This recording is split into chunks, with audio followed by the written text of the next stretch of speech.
Hey everybody, welcome back to 10 Minutes with CJ Korn, a vlog about my blog, Writing with God, a blog for the Christian and Christian writer. So this month's episode comes from the blog episode titled, Is it lawful for a believer to have characters who use magic? I don't really believe God cares that much. I mean, both people on both sides of, using magic in writing fiction as a Christian author is evil, and it's not. We both can get scriptures that support our theories or our answers. So really, I just think it depends on the writer. But today, I'm going to be talking about why I don't think it is a bad thing to write fantasy and use magic. A little backstory to me writing the blog that I'm doing this video over. Years ago, in my second college, I took a class called Modern Fantasy, and in that class we basically just read fantasy books and talked about them, right? And we did a little bit of work, but I had a research paper, and so I chose to do my research paper on magic and what it says in the Bible about magic.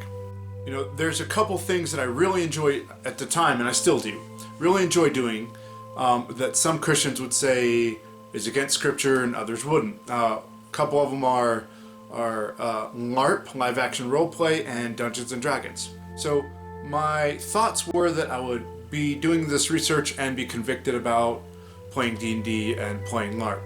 Actually, the opposite happened. I was encouraged to keep doing it through Scripture. LARP is live action roleplay where you dress up in whatever outfit, like, if you're a warrior, you dress up in a warrior's outfit. If you're a knight, you dress up like a knight. If you're a wizard, you dress up like a wizard, and you fight with foam weapons and shields and foam arrows, stuff like that, right? As if you were a wizard, what you would do is you'd make a cloth ball with foam in it, specific colors, right? So a red colored cloth ball would be the fire magic, and so you'd chant your spell and then throw it, and if it hit somebody, then they would burn to death, right? If you had a blue one, I think blue was like ice or something like that, you would throw it and they would freeze, stuff like that, right? So that's basically what it is. If you want a little more background on it, go ahead and just YouTube search LARP, L-A-R-P, and you'll find tons of videos on it. Dungeons and Dragons is basically, it's called a tabletop roleplay game. So basically you have a mat with grids on it, and you have little miniatures similar to like the toys, but they're a lot smaller. And each of those grids are 5 feet, right? So you put the person, you move them, and then when you get to an encounter, a battle or something, you have a GM or DM, which is a game master or dungeon master, and you tell them, hey, let's say you're doing a Lord of the Rings campaign, right? So you're going to be the character Aragorn. So you say, hey, okay, I'm going to pull my sword out and I'm going to fight the orc. So you got to roll a 20-sided die.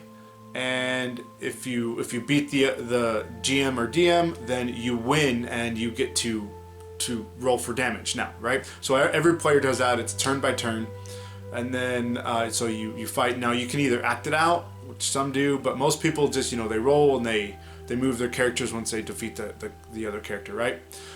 So that's pretty much all it is. So basically, any genre, any movie, any cartoon you've seen, you could probably have you can create an RPG based on that, right? So that's basically what those are. And just as you can with LARP, you can always YouTube Dungeons and Dragons, and you'll see a lot of videos about that. Before I get into what I discovered in my research about magic and miracles in the Bible, I'll just give a quick overview of a scenario that happened to me when I was real little, and why I used to think that Dungeons and Dragons was actually evil, and then why I no longer think that. So when I was in junior high and a little bit in high school, I went to church camp, and there was a speaker that spoke and I heard this for 3 or 4 years at church camp, that one year at church camp he was preaching, and a couple kids became believers, and they gave their testimony saying that they were Dungeons and Dragons players, and that they came to church camp to find a blonde-haired, blue-eyed virgin to sacrifice. First of all, let me say that is ludicrous.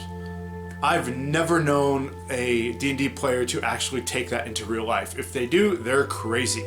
So it's ludicrous to think that people play D&D and then go do it in real life, right? It would be the same thing as playing, I don't know, the board game Life and going to try to play that, or the board game Risk, or Monopoly, and trying to do that in real life, right? You just can't do that. And even with that said, the only time you would do something like that in the game is if you played an evil campaign, and most people like to be heroes in the game. They don't like to be the villains. So that was just ludicrous. And I later realized in Bible college, my first college, in Bible college, I had some friends that went to Bible college and went to my church, and they played Dungeons and Dragons. So I was like, oh no. So I thought I'd give it a chance, because if these people were playing it and they were leaders in the church, I thought, well, it can't be completely evil, right? And I loved it. I went and played. I loved it. It's basically just, Lord of the Rings, taking a character and pretending to be that character. It's like swordplay when you were a little kid. It's like actors pretending to be a character in movies. It's like playing dolls, right? Playing G.I. Joe.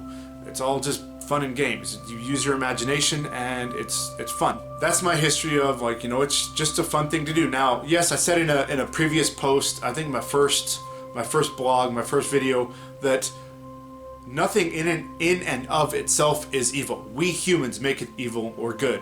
You take medicine. Nature is where medicine comes from, right? So you can either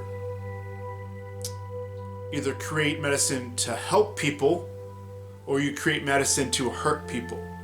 Drugs that help, drugs that hurt. So it's not the nature itself that's good or evil. It's what we do with it. It's how we use it.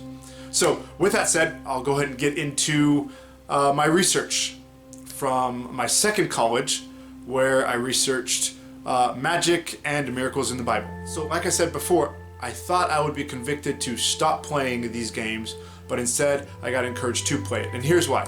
So the magic and miracles I learned are synonyms for each other. There's one big difference, and that difference is who gets the glory, right? So the miracles are what the believers or the Jewish people, Moses gave God the glory, not himself. The magicians who did magic gave themselves or their leaders the glory, right? So they're the same thing. Moses did the same thing that the magicians did in almost all of those occasions. The big deal with the specific example that I'm going to give is the snakes. Moses turned his into a snake, his staff into a snake.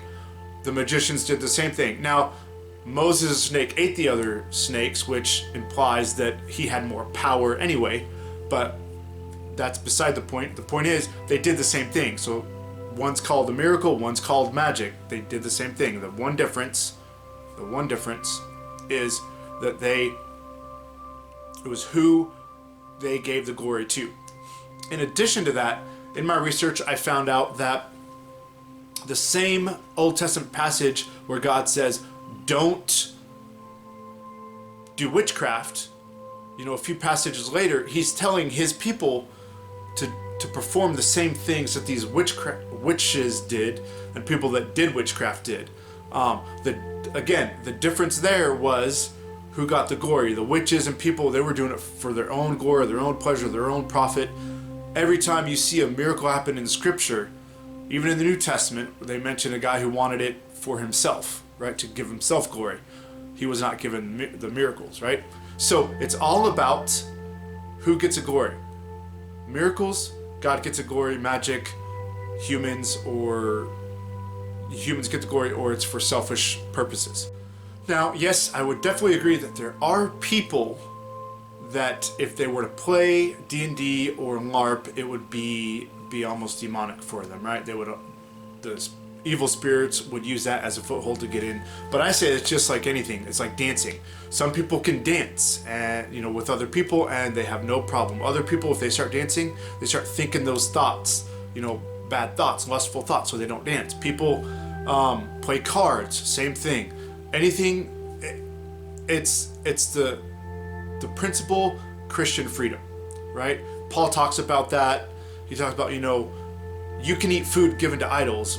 It's not an issue. But if somebody who's a believer who starts to have a conscience about it or starts to question their faith about it, then don't do it in front of them, right? So it's the same thing. You would never take an alcoholic to a bar. And I know that's cliche, but it's the same idea, right?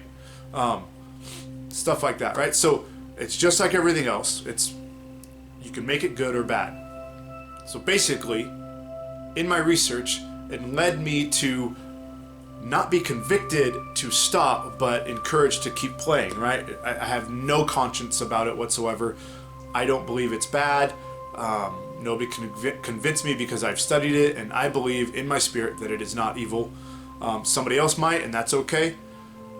So even with that said, while I was doing LARP and while I was playing D&D, I was able to witness a lot. I was able to talk about God. I was able to preach the gospel.